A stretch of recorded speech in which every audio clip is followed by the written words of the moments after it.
reconhece a diferença entre cultura e estratégia? Bom, hoje a nossa proposta é esclarecer para vocês o que determina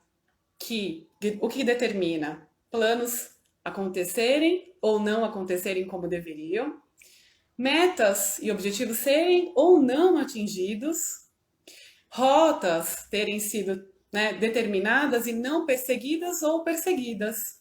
A gente vai falar um pouco sobre o que eu quero e o que eu faço, na verdade. Cultura e estratégia é um pouquinho sobre essa relação. Quem eu sou e o que eu desejo ser. Então, vamos dizer, se a gente fosse trazer aí o que é cultura para o indivíduo, eu diria que cultura é como se fosse o caráter da pessoa. É a personalidade, é quem a pessoa é. Então, como que ela reage, como ela se comunica, como ela se comporta, como quando as pessoas falam sobre alguém, o que que elas lembram dessa pessoa? Porque na prática nós somos aquilo que nós fazemos. Bem, e estratégia seria meio que aquilo que eu quero ser, né? O que eu desejo ser. Então, eu acho que um bom exemplo aqui para a gente trazer, para tangibilizar um pouco essa diferença, seria, por exemplo, dieta, né? Quantas pessoas querem fazer dieta? Quantas pessoas efetivamente fazem dieta? Então, por exemplo, alguém que sempre brigou com a balança, né? Sempre teve aí um desejo de fazer uma dieta para trazer, para ter uma saúde melhor, ter um físico mais esguio. Então, a pessoa ela deseja, ela faz um plano, que seria a estratégia, né? E ela pode ou não atingir. O que acontece? Normalmente, a gente vê pessoas que começam uma dieta, que vão bem, que permanecem magros ou no peso que queriam por um período, mas se acontece algo que tira essa pessoa do prumo, o que acontece?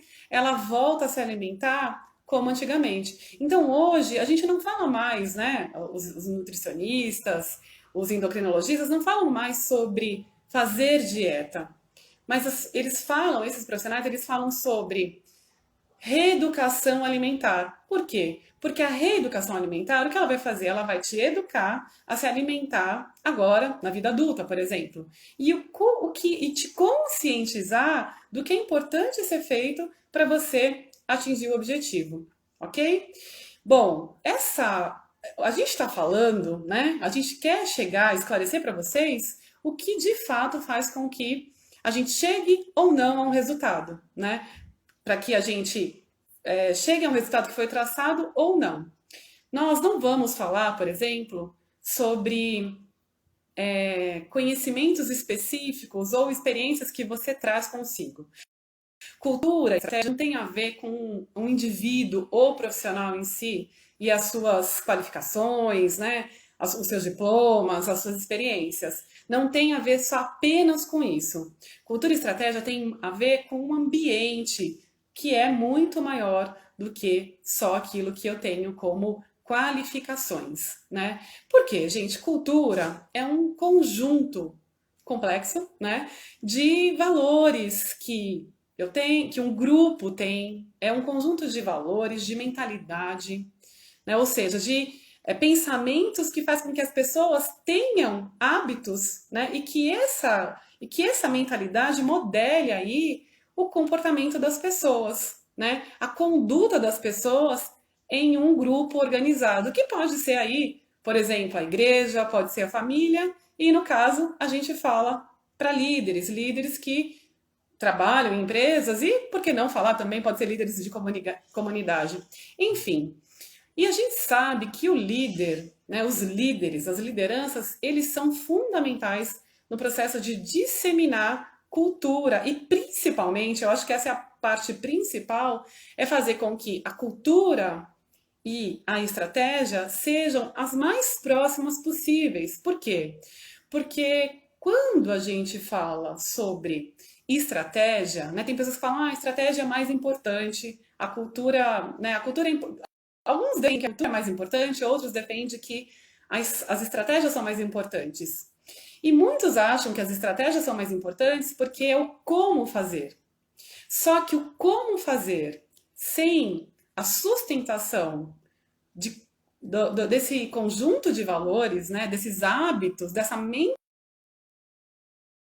que as pessoas do grupo de mobilização possuem, ele não é possível de se realizar. Então, por isso, a gente vê muito plano que não sai do papel, a gente vê muita rota que não foi trilhada e a gente vê muitos resultados que não foram tão eficientes como eles poderiam, como estava desenhado lá no plano.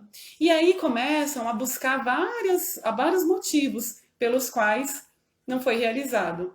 Então, a liderança precisa, sim, né, questionar, claro que de uma forma positiva, se aquilo que eu e minha equipe estamos desdobrando, né, definindo como estratégia, tem fit com a cultura da empresa. Porque a cultura da empresa é mais do que você, é mais do que a sua equipe. É o modo como todos ali, né, ou pelo menos a maioria, tem o hábito de se comportar diante das coisas. Então, uma empresa que tem foco no consumidor, ele sempre vai decidir por aquilo que é melhor para o consumidor. E as pessoas vão ter autonomia para isso. Agora, não adianta você imprimir, por exemplo, né, de acordo com a experiência que você tem, que você traz consigo para a sua equipe, foco no consumidor, se esse não é um valor da sua empresa. Porque sim, vocês podem atender consumidores, mas esse pode não ser o foco principal, né? Talvez o foco seja chegar no máximo de pessoas. Agora, se atingir o máximo de pessoas for ou não com foco, não tem problema, não tem erro nisso aí. Como que como que se eu não tiver essa perspicácia, essa atenção de conhecer quais são os hábitos da empresa que eu trabalho, conhecer missão, conhecer valores, conhecer visão, quem a empresa é, para aonde a empresa quer chegar, eu não vou conseguir fazer estratégias sustentáveis que culmine em resultados dos objetivos que foram traçados aí, muitas vezes por você, por sua equipe ou pela maior liderança.